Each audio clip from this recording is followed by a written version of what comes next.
তো 50 ওয়াক্ত মেরাজের রাতে নামাজ নিয়ে যখন নামতেছেন, মুসা আলাইহিস সালাম বললেন, আল্লাহ আপনাকে কি দিলেন গিফট? আল্লাহ নবী সাল্লাল্লাহু আলাইহি ওয়াসাল্লাম বললেন, আমাকে গিফট হিসেবে দিয়েছে 50 ওয়াক্ত নামাজ। কয় ওয়াক্ত? 50 ওয়াক্ত। মুসা আলাইহিস সালাম বলে, সর্বনাশ, বলেন কি 50 ওয়াক্ত পড়বে না? আমি তো আপনার আগে দুনিয়াতে নবী হিসেবে এসেছিলাম, আমার ফিল্ড ওয়ার্কের এক্সপেরিয়েন্স আছে, উম্মত চড়াই খাইছি তো আমি জানি পড়বে না। আপনি যে দেখেন কমায় আনা যায় কিনা। পড়ি না কি আমরা? 5 ওয়াক্ত তো পড়ি না, ঠিক কিনা? তো গেলেন যে বললেন, আল্লাহ মুসা আলাইহিস সালাম তো বলে যে পড়বে না আমার উম্মত, কমায় দেন না। আল্লাহ 5 ওয়াক্ত কমায়া 45 ওয়াক্ত দিলেন। আবার নেমে আসলেন কত? 45। মুসা আলাইহিস সালাম বলে, আবার যান, আবার পড়বেন? হ্যাঁ পড়বে না, কমায় নেন, ভালো হবে। আবার গেলেন, আবার 5 কম। আবার আসলেন, সাইয়েদনা মুসা আলাইহিস সালাম বললেন, আবার যান, পড়বে না। আবার গেলেন, 9 বারে 5 নং 45 ওয়াক্ত কমায় দিয়া রাখলেন কয় ওয়াক্ত? 5 ওয়াক্ত নিয়ে আল্লাহর হাবিব ফিরে আসতেছেন। মুসা আলাইহিস সালাম বললেন, কি অবস্থা, কয় রাকাত, কয় ওয়াক্ত? আল্লাহর হাবিব বললেন, এবার দিছে 5 ওয়াক্ত। মুসা আলাইহিস সালাম বললেন, এটাও পড়বে না, ঠিক কিনা? এটাও পড়বে না, কমায় নিয়ে আসেন। এবার আল্লাহ রাসূল সাল্লাল্লাহু আলাইহি ওয়াসাল্লাম বলতে আরম্ভ করলেন, কি বলেন, 9 বার গেলাম, আর কত যাওয়া যায়? আর পারুন না, লজ্জা লাগে, আমার শরম লাগে। সহিহ বুখারীতে এই কথাটাই এসেছে, আস্তাহি মির রাব্বি, আমার এবার লজ্জা লাগে যেতে। শরম বলেও তো একটা কথা আছে। কয়বার যাওয়া যায় আল্লাহর কাছে? সুবহানাল্লাহ পড়ে। লাজুকতা কাকে বলে তিনি শিখিয়েছেন। সকালবেলা কুরবানির হাটে যাবে গরু বিক্রি করতে, বউরে কয়, বউ একটা দাম কর। বউ বলে, কত কমো? বল যে 50,000। তো বউ কয়, বললাম 50,000। তো এরপর বাজারে যখন নিয়ে গেছে, এক লোক এসে বলতেছে, ভাই গরুটা 40,000 দিবেন? তখন সে বলে, আল্লাহর কসম, সকালবেলা একজন 50,000 দাম কইছে, দেই নাই। সকালে 50,000 কইছে, এরই তো দেই নাই, আপনার 40,000 কেমনে দেই? এরকম ডাকাইত আছে রাডাই।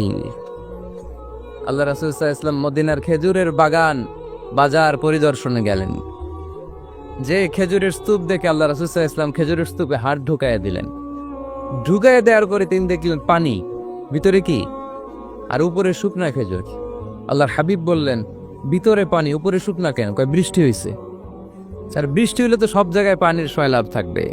আল্লাহ রাসূল সাল্লাল্লাহু আলাইহি ওয়াসাল্লাম রেগে গেলেন আর বললেন, মান গাশশানা ফালাইসা মিন্না, যে আমাদেরকে ধোঁকা দেয় সে আমার উম্মত হতে পারে। The person who deceives us he is not among আস, যে লোক আমাদের ধোঁকা দেয় সে আমাদের অন্তর্ভুক্ত। মুসলমানরা কি ধোঁকা দিতে পারে? খাদ্যে ভেজাল দিতে পারে? ওজনে কম দিতে পারে? মাছে ফরমালিন দিতে পারে? টেন্ডারবাজি করতে পারে? চাঁদাবাজি করতে পারে? ক্যাসিনোর ব্যবসা করতে পারে? পারে পারে। সেজন্য আমরা যেন ধোঁকাবাজি না করি। ধোঁকাবাজে ভরে গেছে বাংলাদেশ। এই ধোঁকাবাজি থেকে আমাদেরকে বেঁচে থাকতে হবে যদি প্রিয় নবীর উম্মত হতে চাই, ঠিক কিনা? তাহলে আল্লাহ তাআলার কাছে সবচেয়ে প্রিয় জায়গার নাম সবাই বলেন। আর সবচেয়ে অপছন্দনীয় জায়গার নাম বাজার। হাদিসটা সহিহ বুখারীতে এসেছে। এমন বাজার যেখানে মদের আড্ডাখানা, যেখানে ক্যাসিনোর ব্যবসা, হারাম ব্যবসা, ওইটা আল্লাহর কাছে অপছন্দনীয়। আল্লাহর হাবিব সাল্লাল্লাহু আলাইহি ওয়াসাল্লামের একটা অভ্যেস ছিল, তিনি কোনো এলাকায় গেলেই প্রথমে একটা মসজিদ বানায় ফেলতেন। সুবহানাল্লাহ পড়েন। তার মানে মসজিদ কেন্দ্রিক তিনি সব করতেন। মস্ক সেন্টার্ড, আগে মসজিদ তারপরে সব। যেমন তিনি মক্কা থেকে যখন মদিনায় হিজরতে আসবেন, মদিনায় ঢোকার আগে কোবা নামক একটা এলাকায় তিনি কয়েক সপ্তাহ ছিলেন। ওখানে এই 2 সপ্তাহের ব্যবধানে একটা মসজিদ বানায় ফেলছেন, মসজিদে কোবা। মসজিদের নাম কি? প্রতি শনিবারে তিনি মসজিদে কোবায় যেতেন, ওখানে যে সালাত পড়তেন।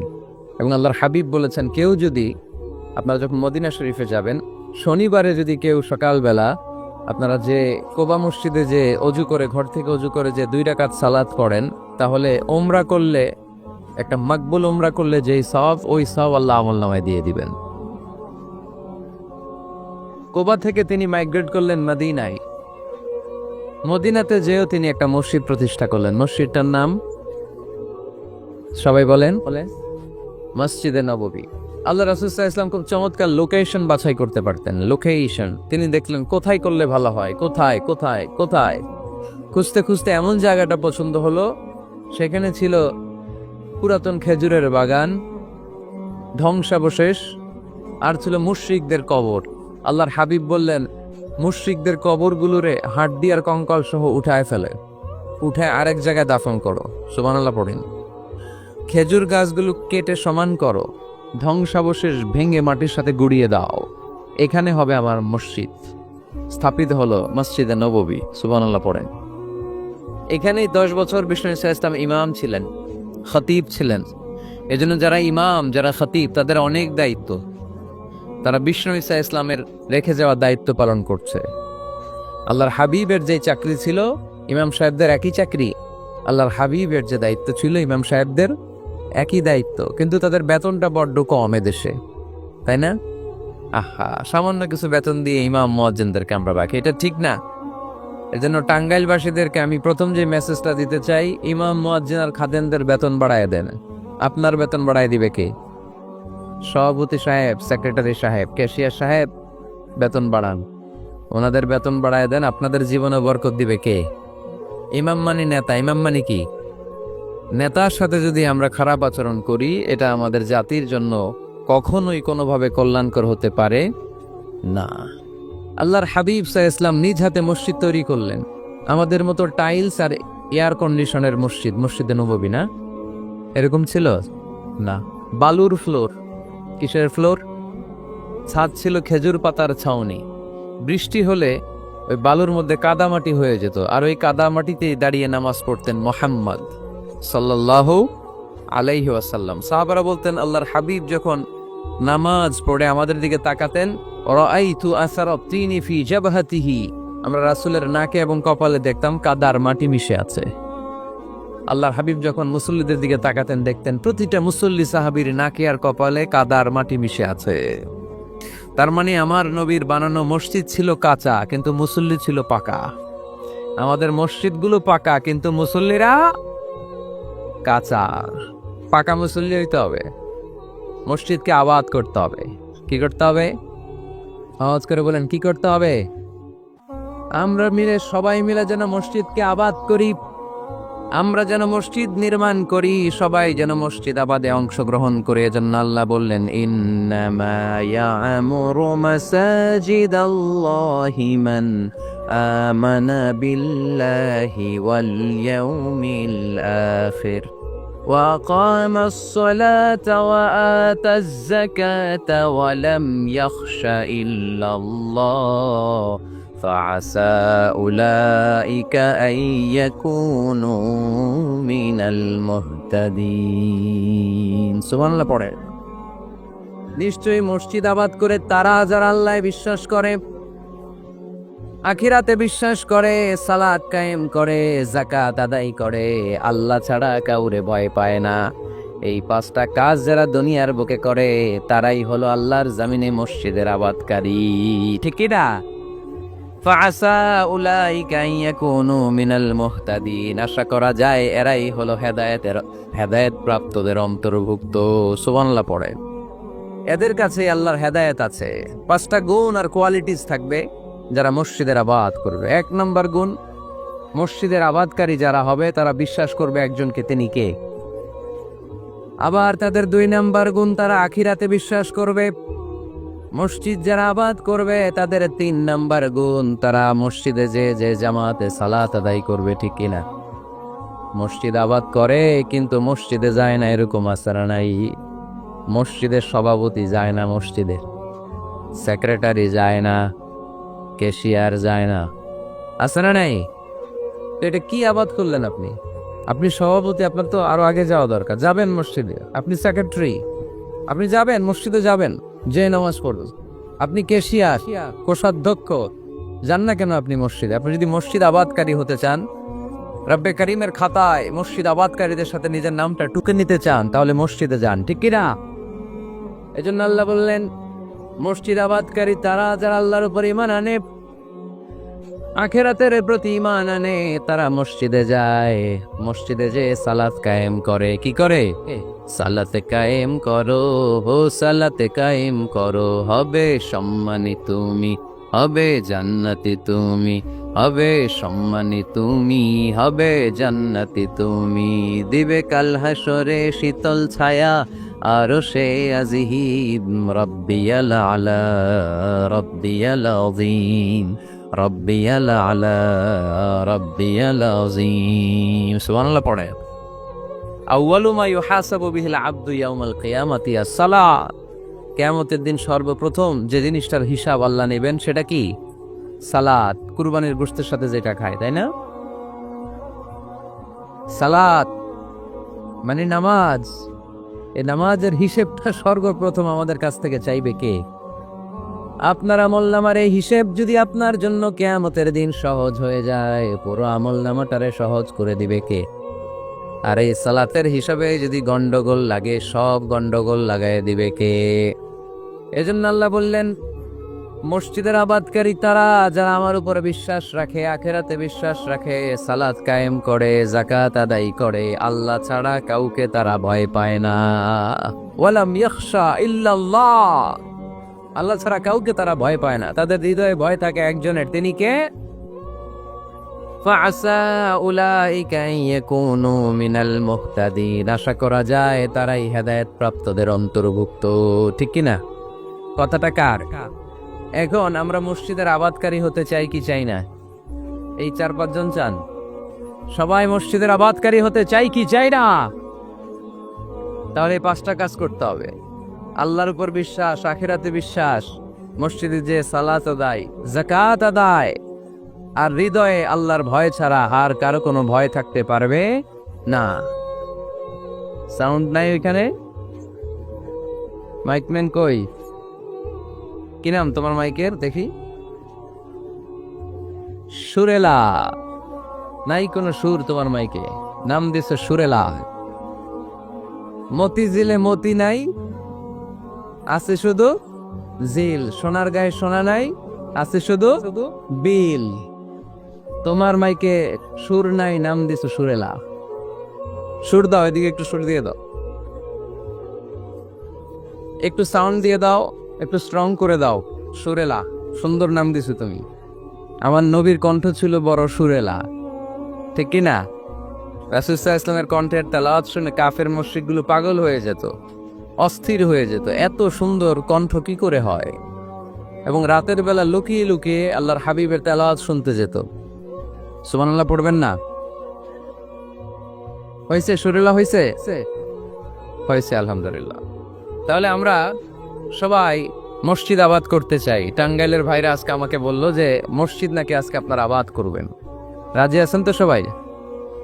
খেয়াল রাখবেন, ইসলামে মসজিদ এটা সবার নাকি আওয়ামী লীগের, বিএনপি, জাতীয় পার্টির, জামাত ইসলাম, পীরের মুরিদ, তাবলীগের ভাই? কাদের? চিল্লায় বলেন কাদের?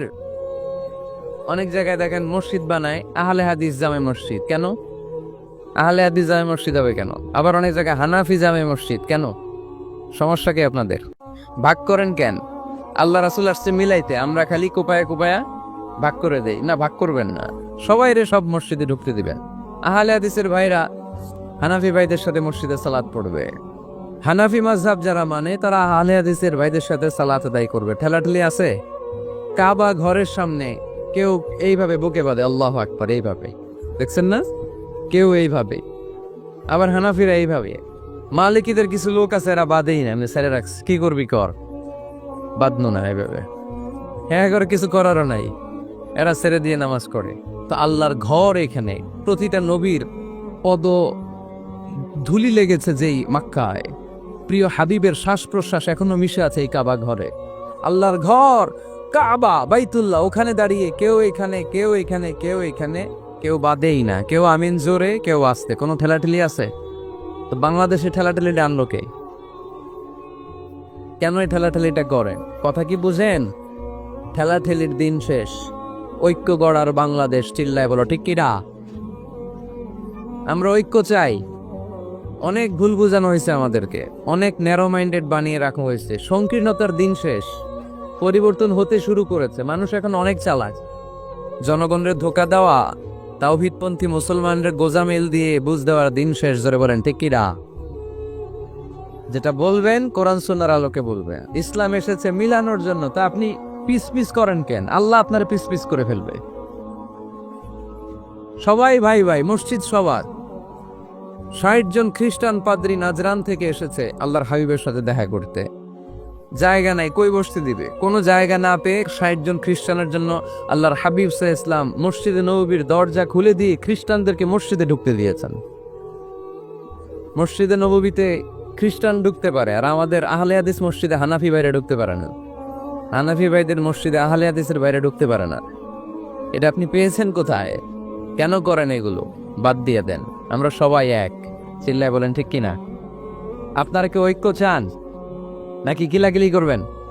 আমরা কিলাকিলি চাই, বিভেদ চাই, হিংসা চাই, আর কোন ঝগড়া মারামারি চাই? আমরা চাই ঐক্য। চিল্লায় বলেন কি চাই? আল্লাহ তুমি ঐক্য প্রতিষ্ঠার তৌফিক আমাদেরকে দান করো। আর জোরে বলি আমিন। এজন্য আল্লাহ বললেন ইন্নামা ইয়ামুরু মাসাজিদাল্লাহ, যারা আল্লাহ বিশ্বাসী, নামাজ পড়ে, যাকাত দেয়, আল্লাহরে ভয় করে, তারাই মসজিদের আবাদ করে। উমরানুল মাসাজিদ, কেমন করে মসজিদের আবাদ করবেন? ১ নাম্বার, মসজিদ নির্মাণের মাধ্যমে মসজিদের আবাদ হয়। ঠিক কিনা? আল্লাহর হাবিব বললেন মান বানা লিল্লাহি বাইতান মিন মালিহি বানাল্লাহু লাহু বাইতান ফিল জান্নাহ। নিজের অর্থ ব্যয় করে যে দুনিয়ার বুকে মসজিদ বানায়া দেয়, আল্লাহ তার জন্য জান্নাতে ঘর বানায়া দেয়। ইন্না মিম্মা ইয়ালহাকু আল মুমিনু মিন হাসানাতিহি বা'দা মাউতিহি, মৃত্যুর পরে কোনো মানুষ যে সওয়াবগুলো অটোমেটিক সব সময় ধারাবাহিকভাবে পেতে থাকে, তার মধ্যে একটা হচ্ছে দুনিয়াতে সে যদি কোনো মসজিদ বানিয়ে যায়, তার পার্সেন্টেজ সওয়াব যতদিন এই পৃথিবী থাকবে ততদিন আপনার আমল নামায় ওই সওয়াবের পার্সেন্টেজ পাঠিয়ে দিবে কে? তার মানে মসজিদ আবাদের ১ নাম্বার পদ্ধতি মসজিদ বানানো। মসজিদ আবাদের ২ নাম্বার পদ্ধতি বারবার মসজিদে যাওয়া, মসজিদে যে জামাতে সালাত আদায় করা। মসজিদের সাথে সম্পর্কের দরকার আছে না নাই? মসজিদে যে জামাতে সালাত আদায় করা। সালাতুল জামাআ তাফদুলু সালাতাল ফাজরি বি২৭ দারাজা। একা নামাজ পড়লে যেই সওয়াব, মসজিদে যে জামাতে পড়লে ২৭ গুণ সওয়াব হয়ে যায়। এজন্য জামাতে সালাত পড়বেন তো। তার মানে ১ নম্বরে পেলাম মসজিদ বানানো, ২ নম্বরে পেলাম মসজিদে যে জামাতে নামাজ পড়া, ৩ নম্বরে মসজিদের সাথে হৃদয়টারে ঝুলিয়ে রাখা। মসজিদের সাথে হৃদয়টা ঝুলে থাকবে। ৭ শ্রেণীর ব্যক্তিকে আল্লাহ তাআলা কিয়ামতের দিন আরশের নিচে ছায়া দিবে। এর মধ্যে ১ শ্রেণীর ব্যক্তি ওই ব্যক্তি যে ব্যক্তির হৃদয়টা সবসময় মসজিদের সাথে ঝুলে থাকে, লেগে থাকে। জোহরের নামাজ পড়ে খালি টেনশন, কিরে আসরের সময় কখন হবে। আসর পরে চিন্তা করে মাগরিবে আমি কই থাকবো, তখন মসজিদ থাকবে কই, নামাজটা হবে কি নাই। মাগরিব পড়ার পরে একটাই চিন্তা, ঘুমের আগে এশাটা যেন ঠিক মতো হয়। ঠিক কিনা? এরকম মুসল্লি আছে না নাই? আল্লাহর হাবিব বললেন যারা সবসময় হৃদয়টারে মসজিদের সাথে এইভাবে লাগিয়ে রাখে, আরশের নিচে তাদেরকে সেদিন ছায়া দিবে কে? আল্লাহর আরশের ছায়া ছাড়া ওই দিন আর কোনো ছায়া থাকবে নাকি? আকাশের সূর্য মাথার কাছে নেমে আসবে, জমিনটারে তামার জমিন বানিয়ে দেওয়া হবে। জিহ্বাটা তৃষ্ণার চোটে বের হয়ে নাভি পর্যন্ত কুকুরের মতো ঝুলতে থাকবে। মানুষগুলো চিৎকার মারবে, কোনো ছায়া নাই আরশের ছায়া ছাড়া। ওই আরশের ছায়ার নিচে ওই ব্যক্তিকে আল্লাহ ছায়া দিবেন যার হৃদয়টা মসজিদের সাথে লেগে থাকে, সবসময় মসজিদের সাথে মনটা পড়ে থাকে। এরকম আছে না নাই? মসজিদে বারবার যেতে চায়। মসজিদে যাওয়ার জন্য যতগুলো কদম ফেলবেন, প্রতিটা কদমে আপনার মর্যাদা ১ স্ট্যাটাস ১ তলা বাড়ায় দেয় কে? গুনাহগুলো মাফ করে দেয় কে? আবার মসজিদে যদি কোনো দিনই হালাকায় বসেন, আল্লাহর রহমত চারদিক থেকে আপনারে বেষ্টন করে ফেলে। আল্লাহর ফেরেশতারা আপনাদের জন্য দোয়া করতে থাকে। তাহলে মসজিদ আবাদের ১ নাম্বার নমুনা হলো মসজিদ বানানো। মসজিদকে আবাদ করার ২ নাম্বার নমুনা হলো মসজিদে জামাতের সাথে সালাত আদায় করা। মসজিদ আবাদের ৩ নাম্বার নমুনা হলো হৃদয়টা মসজিদের সাথে ঝুলিয়ে রাখা। মুর্শিদাবাদের 4 নাম্বার নমুনা হলো নিজ হাতে মসজিদকে পরিষ্কার পরিচ্ছন্ন রাখা। মসজিদ ঝাড়ু দিচ্ছেন কে কে দেখি হাত তোলে। প্রত্যেকদিন দেন? আলহামদুলিল্লাহ, আলহামদুলিল্লাহ। এটা সাইয়েদনা ইব্রাহিম আলাইহিসসালাম আর ইসমাঈল আলাইহিসসালামের ডিউটি ছিল। ডিউটিটা দিছিল কে? চিল্লায় বলেন কে? আল্লাহ বললেন তাহিরা বাইতিয়া লিত-তাইফিনা ওয়াল আকিফিনা ওয়ার রুকআইস সুজুদ। মসজিদেরি ঝাড়ু বারদার ও কামারে হাত শোনো আমার মুনাজাত। পড়েন, শোনো শোনো ইয়া ইলাহি আমার মুনাজাত, শোনো আমার মুনাজাত। পড়েন আমিন। খাদেম ঝাড়ু দিল কিনা, মসজিদের ফ্লোর মুছলো কিনা, মুয়াজ্জিন হুজুর মসজিদ ঝাড়ু দিল কিনা, মসজিদে বালু আছে কিনা, সবাই যে চেক করে। দায়িত্ব কি শুধু খাদেমের আর মুয়াজ্জিনের কাঁধের উপরে নাকি আমাদের কাঁধেও মসজিদ পরিচ্ছন্ন রাখার দায়িত্ব আছে? রাই দুইজন নবীকে আল্লাহ বললে, সাইয়েদনা ইব্রাহিম যাকে উপাধি দিয়েছেন আল্লাহ খালিল, আমার মসজিদ পরিষ্কার করো, বাপ বেটা মিলে ঝাড়ু দাও। সাইয়েদনা ইসমাইল ইব্রাহিম মসজিদ ঝাড়ু দিতে পারলে আপনি কোন লাট সাহেব হয়েছেন? কি হয়ে গিয়েছেন আপনি? মনে জ্বালা, যন্ত্রণা, ঘরে মারামারি, শান্তি নাই, মসজিদে চলে যা, মসজিদ মুছে দেন, একটু ঝাড়ু দিয়া দেন। আপনার ঘরের সব অশান্তিরে শান্তি বানায় দিবে কে? মনের জ্বালা যন্ত্রণা দূর করে দিবে কে? এই জন্য হৃদয়ে যদি কষ্ট থাকে, জ্বালা যন্ত্রণা থাকে, অসুখ থাকে, অশান্তি থাকে, মসজিদে যান, মসজিদটা ঝাড়ু দেন, এতিমের মাথায় হাত বুলায় দেন, হৃদয়টারে প্রশান্ত করে দিবে কে? তাহলে এই কাজগুলো করার মাধ্যমে আমরা মসজিদ আবাদ করবো। রাজি আছেন?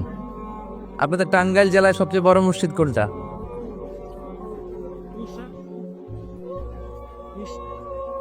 201 গম্বুজ। কই এটা?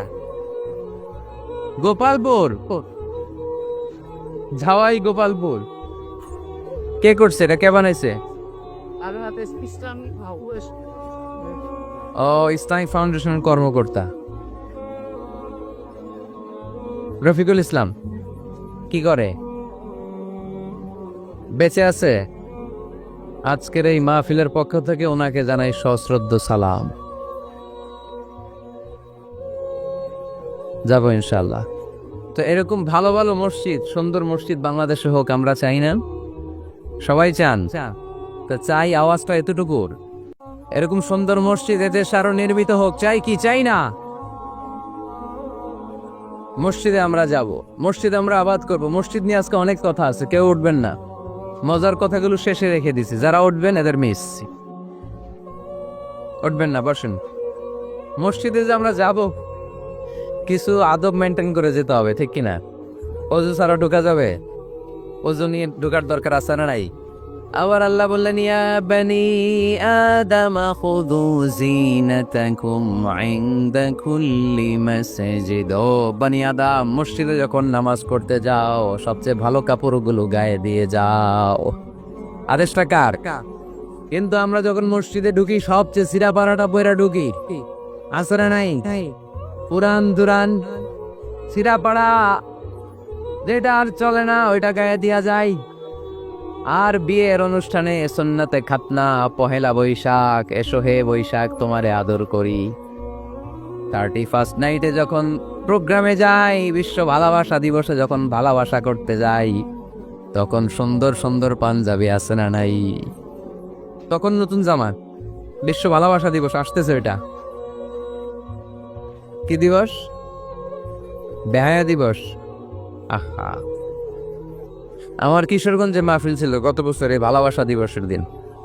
দেখি সবগুলার হাতে গোলাপ ফুল। গোলাপ ফুল শেষ, পুরো কিশোরগঞ্জের সব গোলাপ ফুল শেষ। ফুলের দোকানে যাই দেখলাম কিচ্ছু নাই, কয় হুজুর গত রাতেই শেষ। বিশ্ব বেহায়া দিবস, এগুলোর সাথে আমাদের কোনো সম্পর্ক নাই। আমাদের সবচেয়ে ভালো জামাটা আমরা মসজিদে পরে যাব। আমরা দুনিয়ার কাউরে দেখাতে চাই না, আমরা যা করি দেখাতে চাই একজনকে, তিনি কে? তাহলে মসজিদের প্রথম আদব, ওযু করে ঢুকবো, 2 নাম্বার আদব, সব চাইতে ভালো জামাটা গায়ে দিয়ে মসজিদে ঢুকবো। 3 নাম্বার, ঢোকার সময় বাম পা দিয়ে ঢুকবো। কোন পা? আর বের হওয়ার সময় বিশ্বনবী বললেন, মসজিদে যখন ঢুকবে এই দোয়াটা পড়ো, আউযু বিল্লাহিল আযীম ওয়া বিওয়াজহিল কারীম ওয়া সুলতানিহিল কাদীম মিনাশ শাইতানির রাজীম। এই 4টা শব্দ দিয়ে এই দোয়াটা যে পড়বে, এই দোয়াটা পড়ার সাথে সাথে শয়তান চিৎকার মারে আর ঘোষণা দেয়, আজকের দিনের জন্য আমার ওয়াসওয়াসা থেকে তুই মুক্ত হয়ে গেলি। আফসোস করে শয়তান বলে, তোরে তো আর কিছু করা গেল না, তোর উপরে আর কোনো খবরদারি নাই, আজকে সারা দিনের জন্য তোর রবের কাছ থেকে তুই প্রোটেকশন পেয়ে গেলি। আজকে শেষ, কালকে ধরবো তরে, কালকে ধরবো, আজকে শেষ। এই জন্যই দোয়াটা পড়বেন, আউযু বিল্লাহিল আযীম ওয়া বিওয়াজহিল কারীম ওয়া সুলতানিহিল কাদীম মিনাশ শাইতানির রাজীম। এই রেকর্ড হইতেছে, ইউটিউবে শুনে নিয়েন, এটা পড়বেন। এরপরে নবীর একটা সালাম দিবেন, আসসালামু আলাইকা আইয়ুহান নবী ওয়া রাহমাতুল্লাহি ওয়া বারাকাতুহু। তারপরে ডান পা দিয়ে ঢুকবো আমরা। মসজিদে ঢোকার সময় কোন পা? সবাই বলেন আরো জোরে, মনে থাকবে, ভুল হবে না তো? আর ডান পা দিয়ে পড়বো, আল্লাহুম্মা ইফতাহলি আবওয়াবা রাহমাতিক, ও আল্লাহ তোমার রহমতের দরজা আমার জন্য খুলে দাও। পড়ে না আমিন। আর যখন বের হব তখন বাম পা দিয়ে বেরোবো। কোন পা? সবাই বলেন, মনে থাকবে? ছেলে মেয়েদেরকে শিখানো যাবে? বাচ্চারা কি শিখাবেন? ঢোকার সময়, বের হওয়ার সময়, ঢোকার সময়, বের হওয়ার সময়, আর বের হওয়ার সময় পড়ব, আল্লাহুম্মা ইন্নী আসআলুকা মিন ফাদলিক, আল্লাহ আমি আপনার কাছে ফদল চাই।